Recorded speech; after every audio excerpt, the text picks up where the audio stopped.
From the creators who brought you RuPaul's Drag Race and $1 Million Listing, this is World of Wonder's Wow Report. Things that make us go wow. Well, hello everyone, and welcome to this week's edition of the Wow Report, where we count down the top 10 things of the week that made us go wow. I'm co-founder of World of Wonder, Fenton Bailey, joined by club kid turned best-selling author, wow celebrity James St. James. Woof, woof, woof, woof. And Tom Campbell is away on a secret assignment this week, but we're very excited to have our producer here with us, as always, but especially today, Blake Jacobs. Hello, hello. Hello. So, without further ado, stick around till number one because we have a couple of very special guests. I kind of want to say who it is, but I don't know. No. Okay. Yeah, Good. keep it All a right. surprise. Keep it All right. waiting. With bated So breath. we'll start at number 10, and when we get to number one, you'll find out who is joining us. But number 10 first, Blake. Number 10. I got the AMC Movie Pass. Do you guys know what that is? Yeah, my sister has it, boy, and she's home. She's out every single day at the movies. Yes. Now, I refrained getting it for a while. Steven had it, and he goes to the movies a lot, but I would just go like once a month. So I was like, But really, if you go once a month, it literally pays for itself because it's like $25 a month. So anyway, $25 a month, and you can go however many times you want to the movie. You can go up to 3 times, see 3 movies a week, which who sees more than 3 movies a week? Exactly. So I've been going a lot, and I've seen several new movies, and I was just going to give you a little rundown of several of them. First up. Before you do, I just have one quick question. Wasn't there a movie pass thing a few years ago that sort of was so good and everybody signed up for it and they went, like the whole thing collapsed because it was like impossibly good? Yes. It was called Movie Pass. Movie Pass, right. It, just like you said, it collapsed. Okay. But that was a different time, I would have to say, because now we're trying to get people butts into their seats at the movie theater after COVID, and people are still reluctant to do it. So it's a whole different model. It does sound good value though. $25 because a movie ticket is $20, right? Exactly. Yeah. $25 is seeing it in the reclining seats, you know. So I can't do that. If I get in a reclining seat, I just fall asleep. So well, now each of the movie houses, you know, kind of have their own deal. Like I have AMC, which there are AMCs all over, but you can do Regal, I think, or whatever else there is. And in fact, I think Movie Pass is trying to come back. But I saw Dumb Money. Have you guys heard of this? No. I think it looks like stupid money to me. It's all about the GameStop thing, which I didn't understand at all, which is a big reason I kind of wanted to go see this.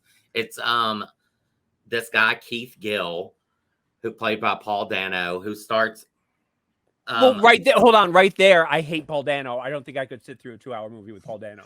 He's not my favorite, but does it explain how the whole GameStop thing worked? Because I never quite understood this. It was a meme stock, right? Not really. It doesn't really. I mean, I guess it does explain it, but I was hoping it would explain how Wall Street works to me, and I don't think you can do that. Did you like it? I did like it. It's got, so it flashes back between several people. Like one of them is a nurse who's down on her luck. That's America Ferrera. She's in it. Then there's these 2 lesbians in college. These are all people that invested in the GameStop stock. Right. And then there's a guy who works at GameStop. Then there are people that are in his family that this guy invests all his money into the GameStop stock. And when it starts taking off, it you know, goes viral, and which we all learned about. It turns his life upside down. It turns a lot of people's lives upside down, apparently. Anyway, it was okay. I probably wouldn't have seen it if I didn't. I don't care about this. Move on to the next one. Saw X. Okay. Saw 10. First off, the first Saw I thought was amazing. I saw it like 3 times. It was the first movie that scared me in a long time, and probably the last one since I saw it. But now it's all kind of hokey. Don't get your hopes up about this one. It is way better than the past 8.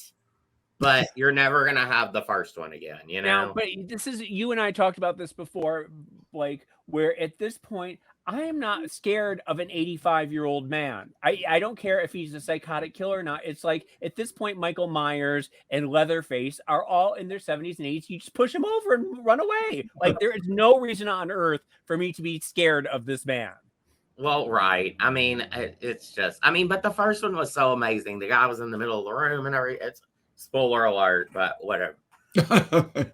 Third one, I saw A Haunting in Venice. James, now, did you hold on one second. And this one, before you even start here, I have something to say about that, because the way that the trailer looks, you have an Agatha Christie novel from the 1930s, right? Which you know, these movies, they're all Agatha Christie movies. They're basically the same. You bring in all the stars, blah blah blah. But it looks like they're trying to make it very 2023 and give it like a Conjuring edge, and sort of like film it like in a way that doesn't jibe with how an Agatha Christie movie should be.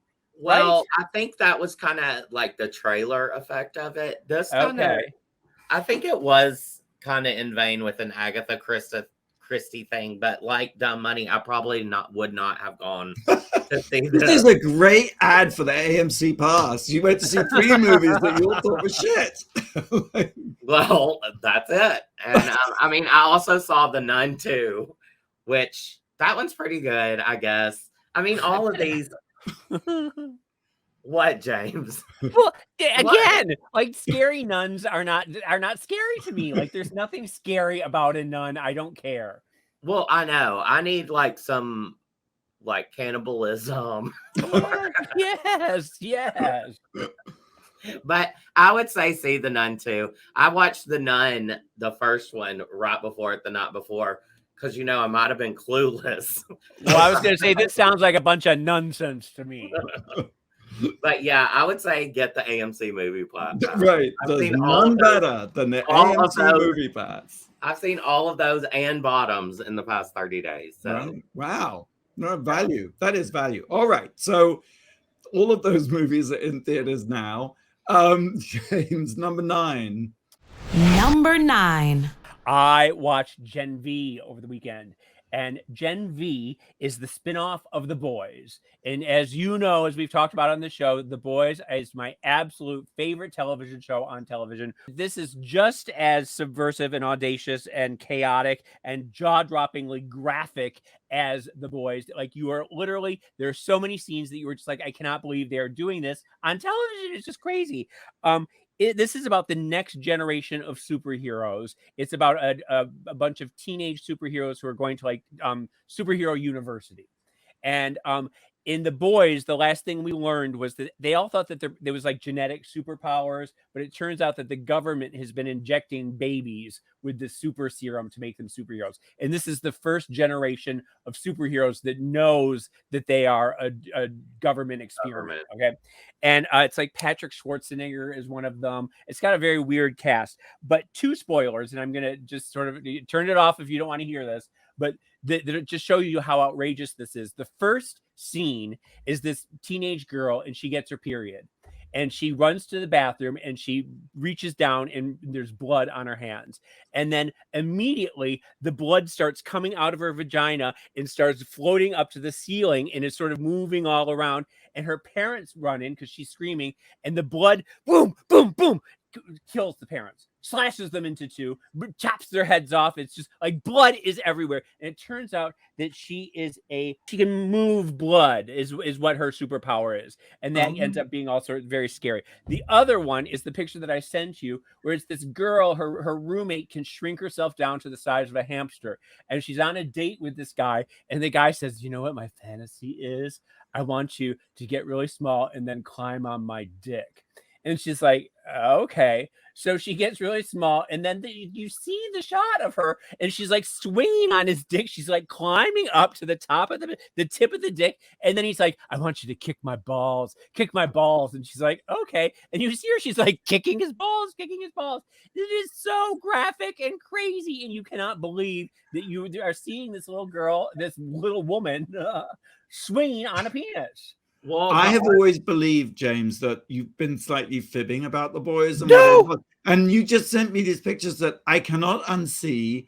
and it's just disturbing to me. Like I'm an old fuddy-duddy, I guess. Like I don't know if I want to see that. You know, I wonder what the warehouse at the boys' art department looks like, because they have this, and then in the boys they had that giant penis that the one walked inside of. They had where they had the guy who got who went into the penis and then got really big and destroyed it, blew up the penis. Yes, but I'll tell you something. That first opening scene with the blood and in the weaponized blood, it's the craziest thing I've ever seen. It's just insane. So the show is it's very good. It's very, very good, and there's a lot of violence and a lot of gore and a lot of sex and a lot of nudity and a lot of this and that. It's just, so is Gen V as in maybe vagina or something for JJ no. Female superheroes? No. V stands for Vought. Vought is the name of the government agency that controls the superheroes, and so it's That's what that is. That's on Prime Video. And if I was to start with Gen V, that would not be acceptable, right? No, you totally can. You totally can do it without. You don't need to watch The Boys for this. Okay. I don't know if I've got anyway. Okay. All right. Well, number 8. Number 8.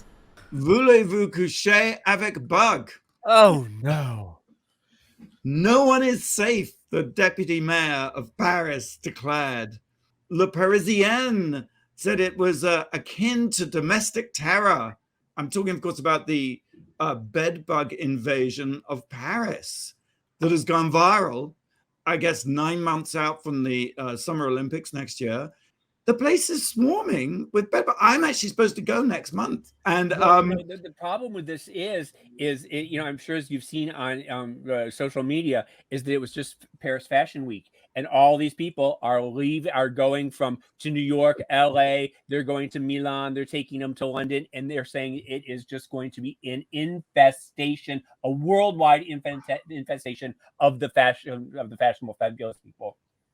Oh my gosh, I had forgotten about that. And I saw, there's videos on social media of like clusters of the bugs on everywhere. I mean, and they say Balenciaga was ground zero. The Balenciaga collection is the one that everyone is in awe. If you bring back Balenciaga in your suitcase, you have just infected the entire airplane. You've infected, everything. And I've got to tell you, I don't know if you guys remember, but I had a bed bug problem in 2019, and it nearly destroyed me. They are so difficult to get rid of. It took me 6 months to get rid of. And they would come in and look at the place, and they'd say, no, there's nothing you can do. You just have to move. And you'd be like, what? Or they'd say, you have to get rid of all your books. You have to burn all your books. I'm not burning my books. There's no way in hell. Those are my friends. And they said you have to dry clean all of your clothes. And I was like, well, that's $15,000 worth of dry cleaning right there. Who's going to pay for this? And so they kept coming. And then you have to heat the house to like 300 degrees. Yes, I heard that, because that they're attracted to warmth. And if you get out, apparently if you get out a hair dryer, you can actually trick the bed bugs into thinking there's a human host around. And the hair dryer is not going to eradicate them, but you can at least draw them out.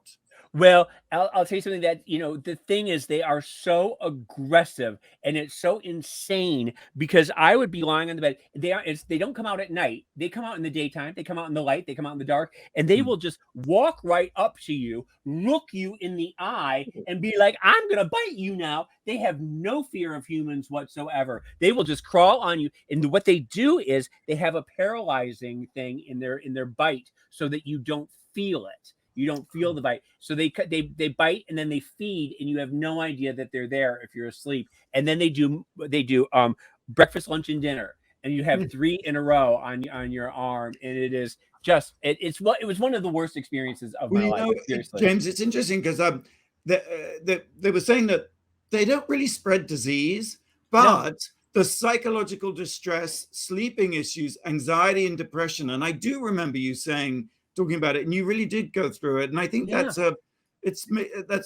literally matter, right? No, I didn't sleep for 6 months, and it wasn't cocaine or meth. It was like literally just the terror of being covered in bugs. and it was during the pandemic, so I was isolated. You know, you couldn't. There was the double thing of the pandemic isolation, and then being trapped in a room with bugs, and it was just literally. I'll have to write a book about it someday, because I ended up giving them all names. You know, I named them all. I got to know each and every one of them. Like they all have their own personalities. It's terrifying. And and if it's going to be, I'm scared to go anywhere, because I don't ever want to go through that again. And if they're coming to Los Angeles, I'm really scared. Rubbing alcohol, you can dilute it and put it in a spray bottle. That's apparently quite good. In fact, baking soda helps too. Lavender and chamomile, they say, but it really, baking soda isn't going to work, and the hairdryer isn't really going to work. You need a steamer. You need to get a steamer and just steam everything, and that will help. But basically, it's either you heat your apartment up, or they can come in and spray. And the spray, I mean, you have to do it for about 3 months. It's not just one time. Right. You have to keep coming in and doing it over and over and over again. Because I guess by the time you've noticed them, they're already entrenched. They've already got nests. They've already been breeding for a while. And they have, the eggs can lie dormant for 6 to 9 months. And so you think you've gotten rid of it, and all of a sudden 6 to 9 months, it all happens again. Well, the sad news, I mean, bedbugs were kind of done by the 50s, and they've just been bat resurgence. This is scary. Terrifying. Gonna take a break. Watch the trailer for World of Wonder and House of Avalon's new show, AvalonTV, and make sure you signed up for Wow Presents Plus so you can catch the premiere of AvalonTV when it drops on Monday, 9th of October. So go to wowpresentsplus.com to sign up. And stay tuned for our guests at number 1 today. Blake, do you have a question for us? I do have a question. What is phrogging? All right. Is it anything to do with what we just heard about from James from Generation V? Phrogging could be. All right. We'll have the answer right here on the Wow Report when we come back. You're listening to World of Wonders Wow Report. Things that make us go wow. Welcome back to the Wow Report. I'm Fenton here with James St. James and Blake. Tom is out on secret assignment this week. Yep, and I asked you a question. I want to know if you guys know, what is phrogging? I think it's sexual in some way. I can't even hazard a guess. I'm sorry. It must be something to do with squatting and sort of rubbing on each other, leaping over each like other. Like frottage, maybe, right? Fenton, you're close. Phrogging is the act of secretly living in another person's home without their knowledge or permission. And it's similar to squatting, except that phrogging involves living in an unoccupied property. So my number 7 is... Number 7. I was watching a show on Lifetime. It's called Phrogging, Hider in My House. And every episode, terrifying. Stop it. Yes, every episode is 2 people, like 2 stories of people that have had like people secretly living in their house. And I immediately thought of you, James, because like in the attic or between the walls or like staying under the bed or something. Oh my God. Wherever they can find. There was one that was hiding in this little cupboard that they didn't even know really existed. You know, we've seen on the internet, remember we saw that one story about the guy would go to sleep and then the woman would crawl out of the cabinet and like get down into the kitchen and fix like a sandwich. Yeah, well, sure. That's Bad Ronald too. Yeah. Oh, this is a creepiest show. I don't know if I can continue with it. Right. So that is streaming on Lifetime and Hulu, actually. But in the same vein, there's this movie on Amazon. It's a horrible movie. Don't watch it. But it's about this. It's about these kids that go into, like break into someone's house. And the game is you spend 8 hours in the person's house. And if you win, then you get paid $25,000 by who? I don't really know. We didn't even make it to the end, but it's just weird that phrogging is like making is the new phrogging is the new Well, maybe it's a metaphor. You know, like that horror movies are a sort of metaphor for societal fears and phobias. Maybe this bed bug resurgence because they're living in your house without your consent. Well, Fenton, where in your house could somebody be living that you don't realize? Is there some secret? Well, they could be living in the basement because, in fact, once a few years ago, I was in the kitchen Sunday morning and I heard this knocking, and I thought, that's weird. Where's the knocking coming from? And the basement is accessed through the downstairs loo, and I was like, that's so weird. But the downstairs loo door was locked, and I was like, well, like no one else is up, and how come the door is locked? Turned out someone had crawled into the house through between the subfloors, and like a homeless person or something. Like a homeless person. Well, I don't think they were. I think they were a little strung out, and they said they were looking for their cat. They were barefoot. They had really dirty, matted hair, and just a crazy, wild-eyed vibe. You had a Frogger. I had a Frogger, and I was like, "Well, he hadn't. I don't know how long he'd been there." And I said, "I'm afraid you have to leave." And he was like, "But I have no shoes." So I said, "Hold on." And I ran upstairs and got him a pair of shoes and gave him to him. I said, "Take these, go." And that is wild. Well, I've told you that we have the homeless guy who lives under our stairs. When you're walking up the stairs and you see the little pair of eyes as you're walking up the stairs, and it's just the most terrifying thing ever. I'm really getting the shudders. This is very Halloween vibe. I know, and we've had the guy who climbs over the fence and takes a bath in our pool, and it's like you walk out and he's like naked, like with shampoo in his hair in our pool. Yeah, rub-a-dub-dubbing. Like, you can't do this, dude. Well, so that's that. You can watch the show on Hulu or Lifetime. All right, okay. Number 6, James. Number 6. Well, this one isn't scary, I promise. Okay. This is Krapopolis, a new animated show on Fox that has started, and it's part of their Animation Domination Sundays, which is, Simpsons, Family Guy, Bob's Burgers, and now Krapopolis. And it's by Dan Harmon, who does Rick and Morty on Adult Swim, which is very funny and subversive and smart. And it's all question. Is it the same Dan Harmon that does Community? Yes, it's the same guy who did Community. Yeah. So and Rick and Morty is all space and quantum physics and time travel and all that stuff. Well, this is at the beginning of antiquity, and we are at the beginning of Greek civilization, and it's gods and monsters and humans all living together. And it's this guy Tyrannus, I think is his name, and his mother is a goddess, and she's like sort of like Alexis Carrington, Colby Carrington, Dexter. She's very bitchy.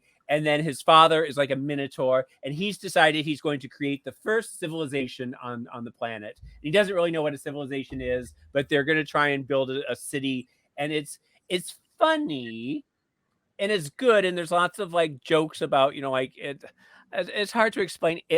It's weird because it's not as smart and funny as Rick and Morty, but it was given an automatic 3-year green light, which is unheard of for any show in Hollywood. So someone has faith in it. So I watched the first 2 episodes, and you would think it ticks all my boxes because I love the Greeks. I love Greek and Roman and all that stuff. So it's good. It's funny. It's good. But I don't know. I don't know if I can actually tell you to watch it just yet. What's the big scandal with that Dan Harmon guy? Isn't there like some scandal going on with what happened is that Dan Harmon and Justin Roiland, I think, were the co-creators of Rick and Morty. And Justin did the voices of Rick and Morty and a bunch of other characters. But it turns out that he was like sort of sexually assaulting the women on there. And so he was fired so now they have to come up with new actors to voice Rick and Morty, and it's season 8 or something like that. How do you change voices halfway through? And the whole thing is really sort of unseemly and sad because it sort of puts a shadow on what is otherwise a very genius show. Yeah. Well, that's Krapopolis, streaming on Hulu. Number 5. Number 5. The Greatest Show Never Made. This is a documentary that I have not seen. I have not even seen the trailer, but just on the title alone, I cannot wait. It's coming to Amazon Prime, I think October 11th. And basically, a few weeks ago on the show, I talked about a documentary called The Contestant, about a Japanese reality game show where the guy was locked in an apartment with no clothes and nothing. And well, this is another kind of crazy true life reality show story, because in 2002, there's a small ad saying, new reality TV show seeks contestants, 1 year, £100,000. And they were looking for characterful, resourceful, and energetic characters. So hundreds of people applied.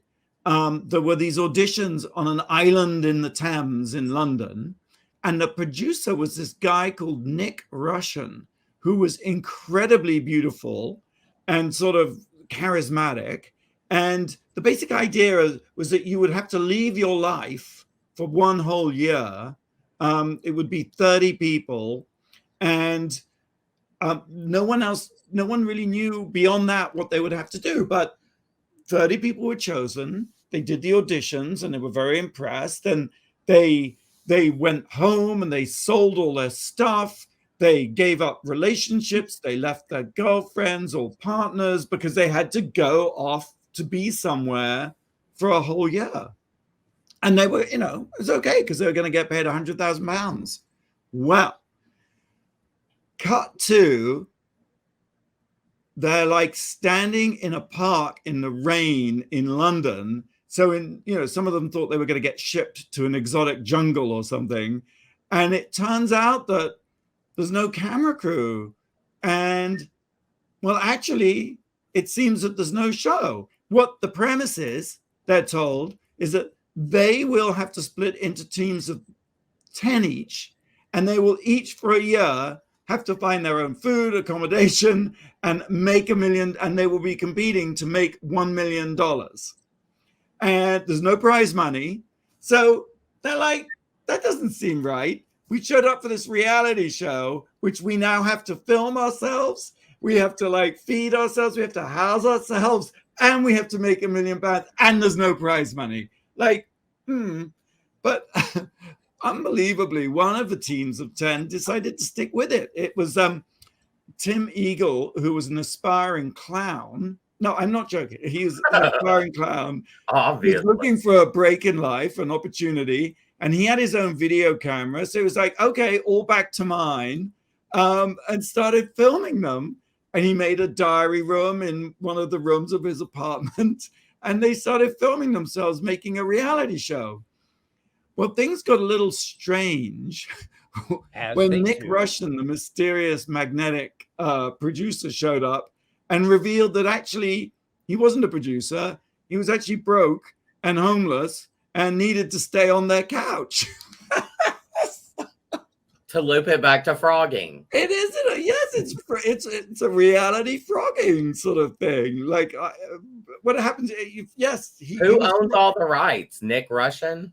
Nick Russian, N-I-K Russian. But does he own all the rights to everything that they're filming? Well, no, they kind of, by the time the producer and series creator had showed up at one of their homes, they were like, something is really wrong here. And they filmed him and they called up one of the networks in the UK and did an expose on him. And he fled and disappeared. But now, finally, I guess, 20 years later, there is a 3-part documentary series about the whole thing coming to Amazon this Prime happened Video. 20 years ago is when it happened. All happened. 2002. Yeah.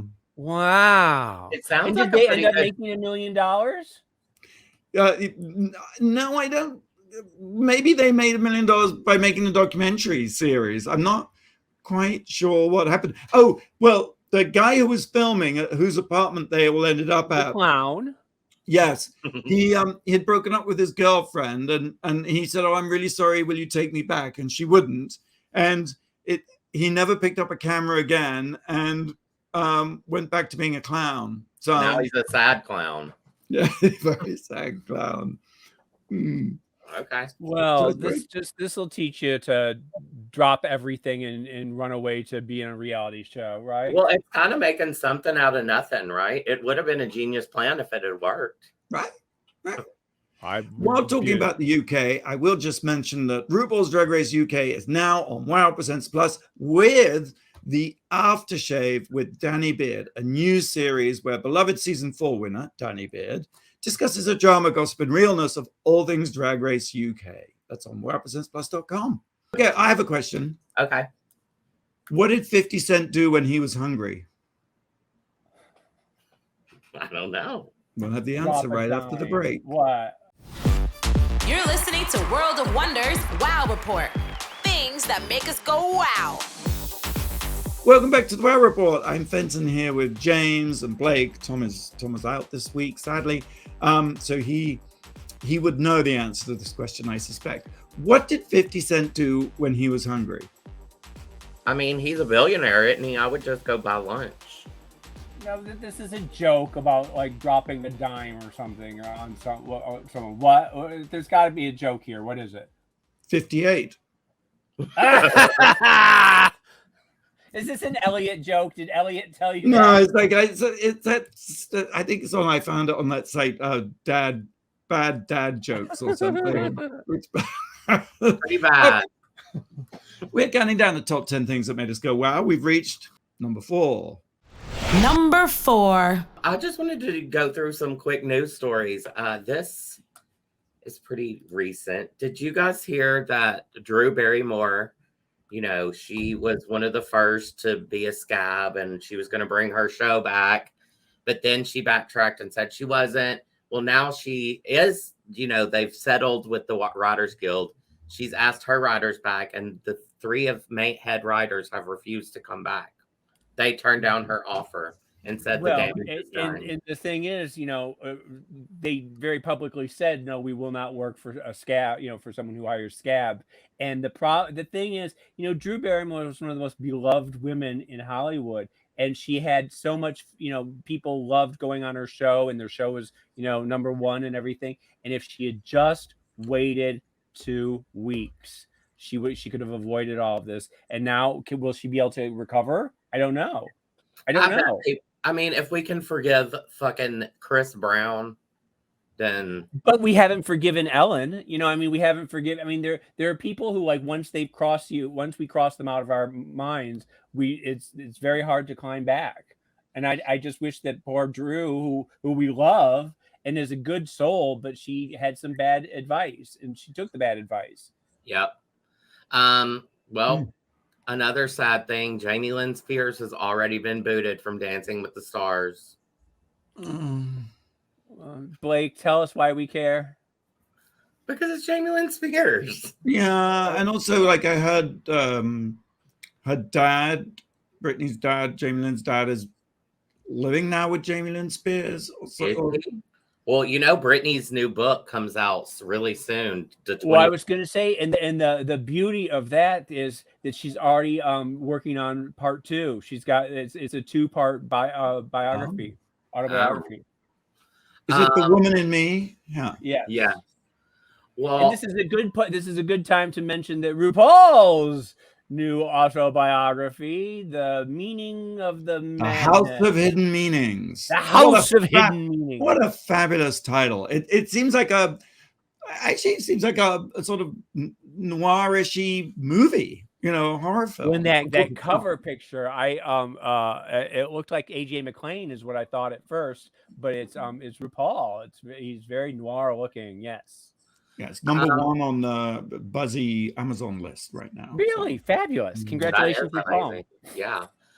Finally, do we have anything more to say about Taylor and Travis Kelce, whatever his name is?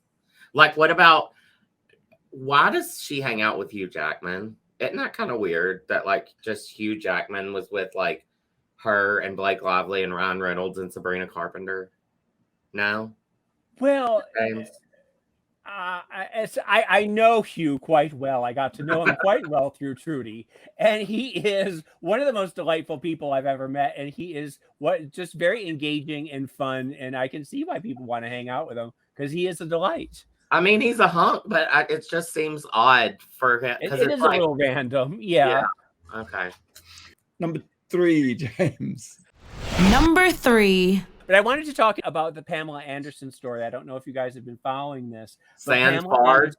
Yeah, Pamela showed up at Fashion Week in Paris with sans Fards, without a stitch of makeup on, and she has said, looking absolutely gorgeous as she is, and she says that there is beauty in self-acceptance, imperfection, in love, and she is never going to wear makeup again. She says that after in the wake of her the death of her makeup artist Alexis Vogel in 2019, who died of breast cancer, that she says that she has decided in honor of her to stop wearing makeup and to just accept her aging and her beautiful self as she is. And she also says that she's being rebellious because, if you go on Instagram and everybody looks like Bianca Del Rio, everyone is doing this sort of clown makeup, and everyone is doing it's bigger, more. And she says that she's a rebel and she wants to go against the grain. And so she's going to start a new trend of people being barefaced. And I just want to say, just put it out there, that in 2020, I stopped wearing makeup myself after the end of Transformations and said that I would never wear makeup again. And by God, she's copying me. That's because you were just sick of making the show. Well, maybe, but Alicia Keys and Jamie Lee Curtis are other celebrities who have decided to forego makeup on the red carpet, and I think it's refreshing. I like it. I think she's a beautiful woman, and I was worried about Pamela a little bit aging. She was so into the bombshell, the big hair, the big boobs, the red lips, the eyeliner, false eyelashes, and I was worried that as she got into her 70s and 80s, that it would start to look a little Mae Westy. And I'm glad that she's taken this turn. I wish more.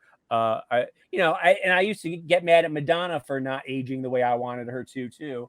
But Madonna can do what she wants to do. I don't care. But I do like the idea that Pamela is taking this different route. I like it. Well, she's extraordinarily beautiful. I mean, that doesn't hurt, does it?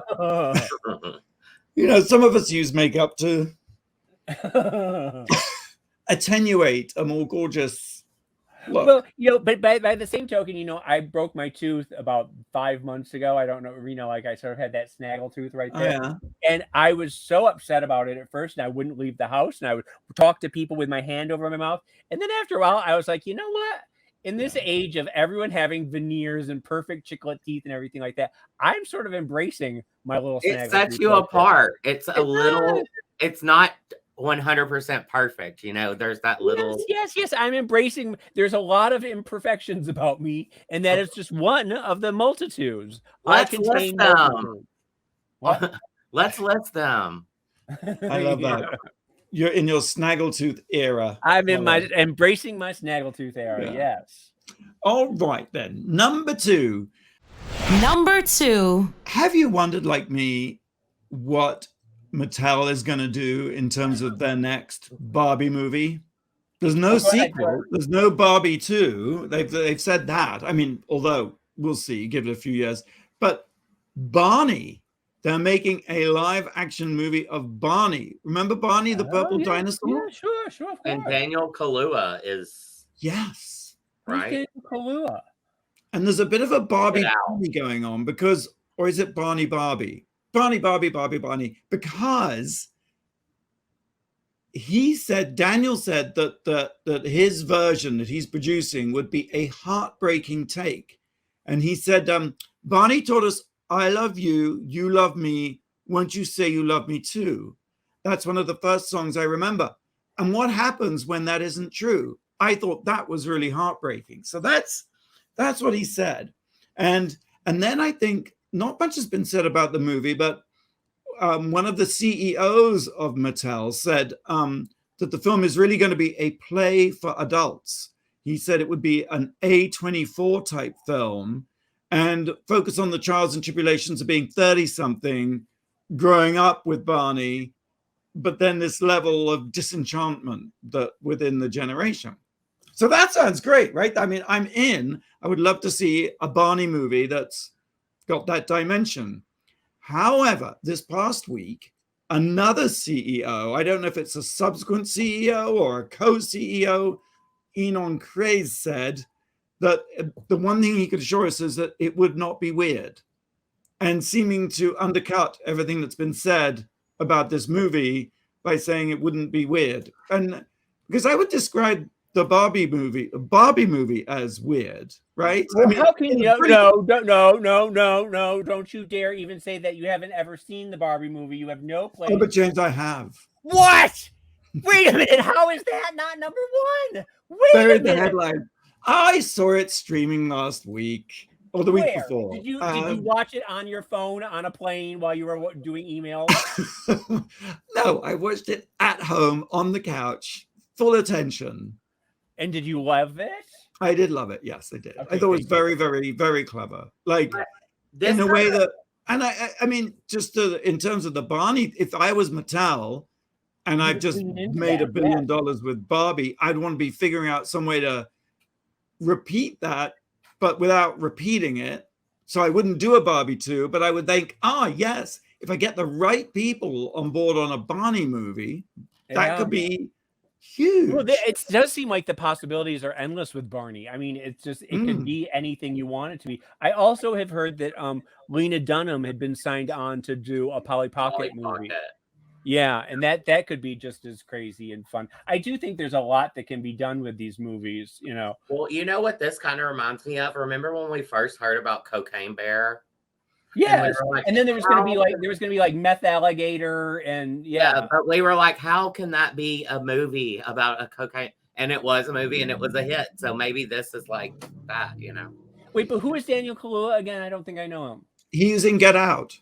He's the I love him. Yes, so good. And he's also in Nope. Nope. Yes. Oh, yeah, he's fabulous. I mean, I didn't know he was a producer. Like I always thought of him as an actor, but you know, I can't wait. I just hope it doesn't take too long to come out. So that's it. Yeah. I'm so fat. We really need to do a whole episode of you talking about Barbie because we just have to. Maybe next week. Okay, well, I'd love to. I mean, I have a lot of thoughts, but I just felt like it's impossible to talk about without it just sprawling and taking over the entire. It does sort of feel like I'm bearing the lead a bit.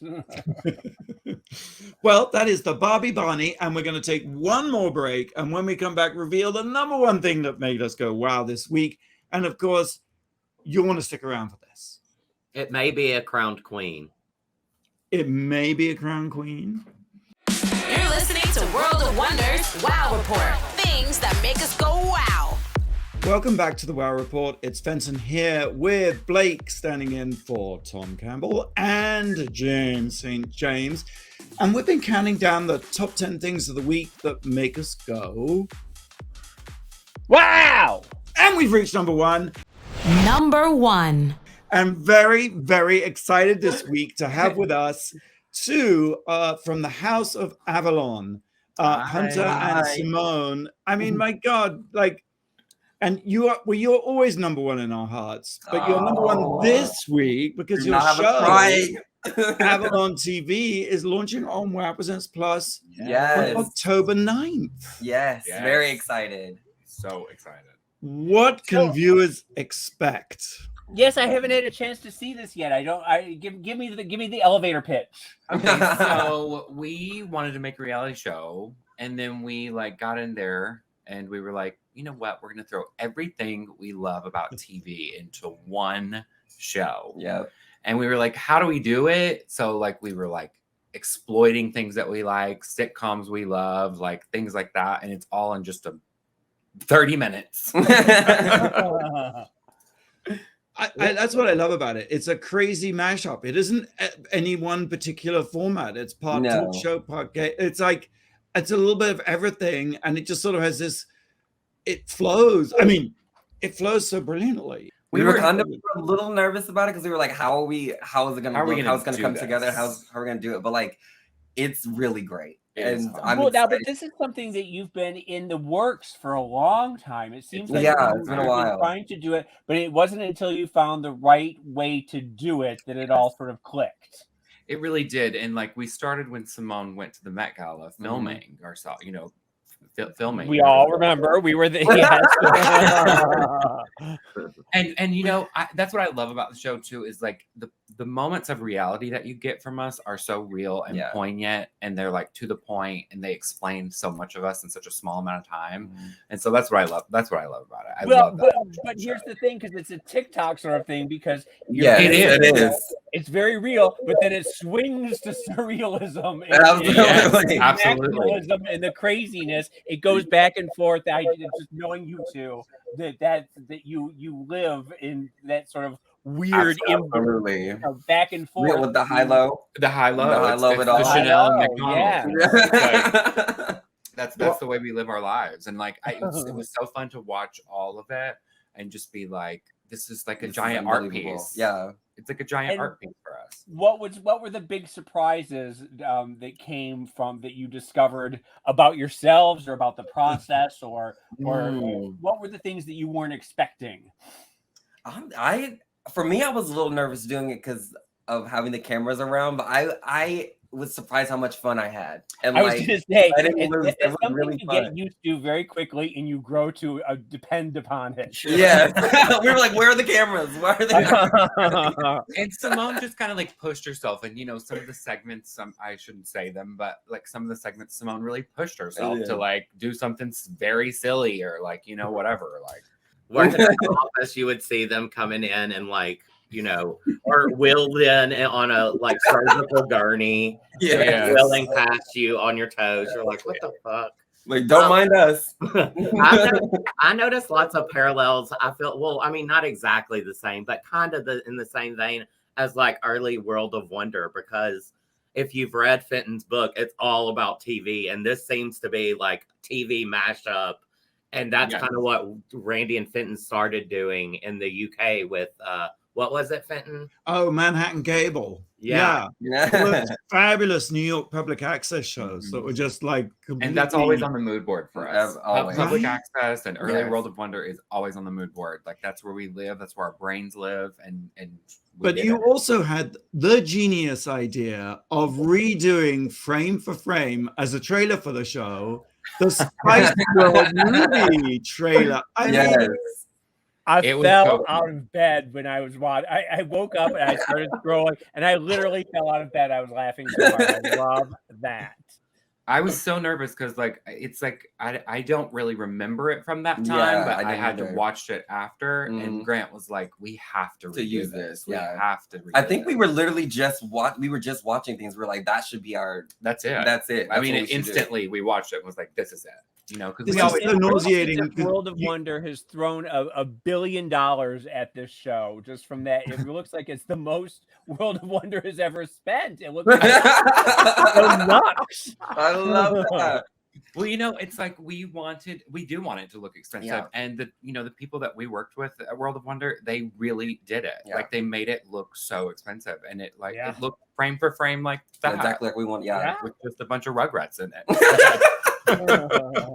What other sort of, obviously you're probably actually not going to say, because I was going to say, what other like forgotten gems are there out there that need reinventing or playing tribute to? Because I'd completely forgotten about that trailer, and yet every now and then you'll come across something and think, oh my god, how did anyone forget about this? I don't know if it's in the show, but I remember one time I went over to the House of Avalon when they were still in Little Rock, and they were watching remember The Swan? And then the reality show is we are obsessed with the Swan. We have the Swan book, we have the Swan DVD. They're in our library. Please, can one of you be the Swan? That would be fun. That would be a fun thing to recreate. Honestly. That would be really fun. I think with prosthetics only, because I wonder where they are now. Like some of the Swan melted. transforming. Like, Well, now oh all my of this God. is wonderful, but what the most important thing that we need to talk about is the party on Sunday and what you're Yes. gonna wear and what I need to wear and how Rosh is it going to be and what can we expect? It's gonna be fun. Like Yeah. we just did our walkthrough yesterday, and I am so excited. Like I want a full party moment. Yeah, Like, I want we everyone gotta- going crazy. I Yeah. want dancing. I want shots. I want regalia. I want everyone. We're gonna do shots when we're there. The Instagram moment. There's got to Yes. be some Instagram moments, sure. Yes, Oh, of yes, course. for sure. But you know, I just got a pair of shoes. You'll see them on Sunday. They are so wacky, and I'm basing my entire outfit around it. And it's gonna be Basing your entire personality around Yes. In these shoes. You'll see. I'm feeling a little peckish. I may be sick on Monday. Yeah, right. I think I might need to take the whole week off. James never comes to work on Monday anyway, so like, Yeah, you. what are you gonna wear, James? Well, I've narrowed it down to 2 or 3 things that I'm going to play with all day Saturday and hope to come up with something. Lovely. I mean, there's no way I can outdo you guys, so I'll probably just be in a pair of jeans, shorts, and a t-shirt. Listen, just as long as you're there, dude. This is long. That's all that counts. Randy and I are we're zigging to the zag because we're going to be in Louisville, Kentucky filming. I'm like, oh my God. I mean, like, of We all literally the, just said that. We were like, they better be there. We're gonna Yes, be so one mad. there. we will be there in spirit. You know that. And my God, if anybody cancels, like in Louisville, we'll just jump on a plane and come back. I mean, love Louisville, Kentucky, but it's not particularly where I want to be, especially on the night of the House of Avalon launch, Yeah. AvalonTV. Hey, tell us about some of the guests on the show. Oh my gosh. So we had Abby Lee Miller come rolling into the studio, and which was very. I've heard about your Abby Lee Miller obsession. Yes. We love Dance Moms. It was so surreal. It was so surreal. She got Simone's goat a little bit. She did. She But it was a fun goat. Yeah, she gave her a tough time, and it was so funny. But it was really sweet. Yeah. T.S. Madison also came in, who I call her like my auntie. I love her so much. I think she is all of our aunties. Yes. She's brilliant. Like, what do you call her? Like a prophet on earth? I think she's a prophet. I think she's a prophet that was sent here to tell us about something, and we're all learning. Yes. We have the privilege to learn. Yes. 22-inch weaves is what she taught us about. You were on there. You came up and talked. Oh, I know, like a little bit of filler Which for was you. a Yes, very lovely exactly. interview. It was an honor. I was really nervous actually. I was like, so You like, said that. I was like, not you being nervous. I'm nervous. We both can't be nervous. Oh my gosh, there's so many more. I can't even name them all, but but those are the 3 that really, I'm very happy with and that stick out in my head. I think a lot of the guests is going to surprise people. Yeah, and it's going to be fun. Yeah, and everyone brought something very different, and I think a different part of me out. So that was also a really fun journey to go through. So how many episodes are there? There's 6. There's 6. Okay. And are you already starting on season 2? I mean, are we? I'd say that so you can put Fenton on the spot right now. Yeah. I would do season 2 through 3, 4, 5, 6, 7, 8, 9, 10. Yeah. There you have it. Gordon, right here.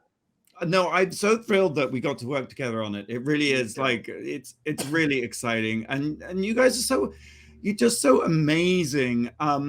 Personally, I just have always loved the way the House of Avalon, like it is what you create artistically, but everything is so brilliantly packaged and not marketed. That's the wrong word, but sort of conceived as yes, it is actually is a package, and that is truly a high praise for me, because I think it's what everything's a package these days, and